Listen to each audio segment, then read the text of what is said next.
አንድ የሆነ ጊዜ ታስታውሳላችሁ አንድ የሆነ ጊዜ በጣም ገናና የነበረ መጽሐፍ ነበረ አያችሁ ይሻላል ሁሉም እኮ የሆነ ምንድነው ፍቅር እስከ መቃብር የሚል በጣም ገናና የሆነ መጽሐፍ ነበረ የካልተሳሳትኩ የአዲስ ዓለማየሁ ይመስለኛልና በጣም ገናና ሶፊያ መጣችና ፍቅር አልፏል ከመቃብር ፍቅር አልፏል ከመቃብር ለምን መጽሐፉ ላይ ሁለቱም እንትኖቹ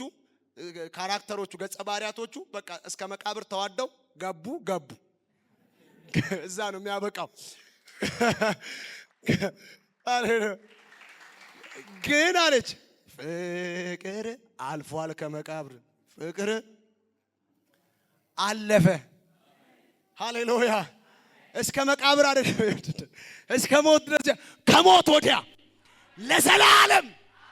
ለዘላለም ከሱ ጋር በመንግስቱ እንድንኖር ወዶናል አረ ወዶናል ሃሌሉያ ከኢየሱስ ጋር አብሬ ሞቻለሁ አይደል ከኢየሱስ ጋር አብሬ ተነስቻለሁ ተመልሶ ይመጣል አይደል ይወስደኛል አይደለም ለዘላለም ከሱ ጋር በክብር እኖራለሁ